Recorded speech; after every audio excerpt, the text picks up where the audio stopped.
Example 1 is just like some of the homework questions you'll be asked to do today. Can you look at this equation and tell if it's a loan or an investment? Sure, because if you have a subtract, you have a loan. Because we have subtract the payment, it's a loan. The principal amount, where do you find that? That's your u sub 0. So the principal amount was $1,000. What's our deposit or payment amount? How much are we paying back each time? That's this $75. And if we wanted to talk about this as a payment amount, we don't know if it's going to be added or subtracted in, we'd have to put the negative in front. The annual interest rate, that's this. Multiply that by 100, the thing being added to 1, and that will give you your annual interest rate, or 4.5%. How often are we compounding this?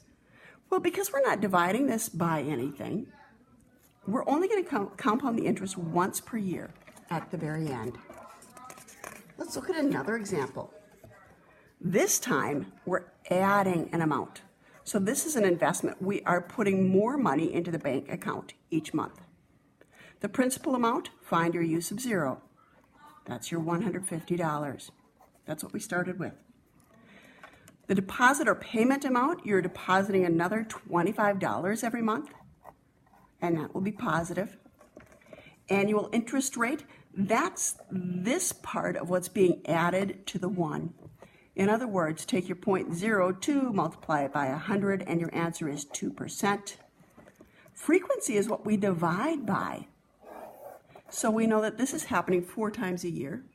In other words, it's happening quarterly or 4 times per year.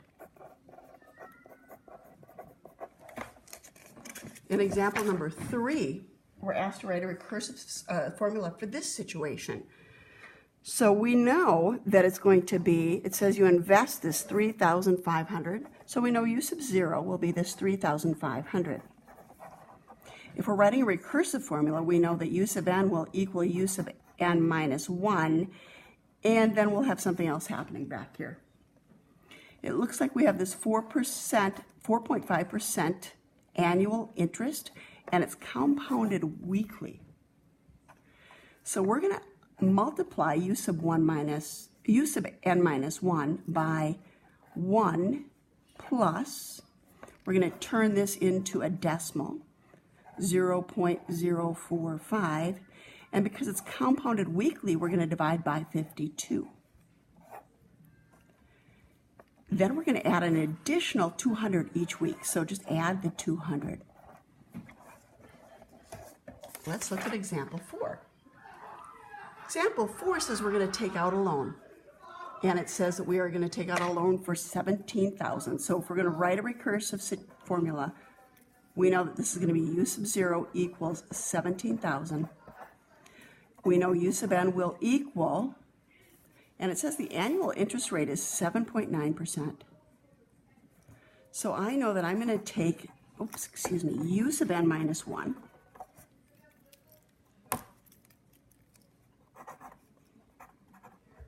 And I'm going to multiply it by 1 point, turn that into a decimal, 1 plus 0.079.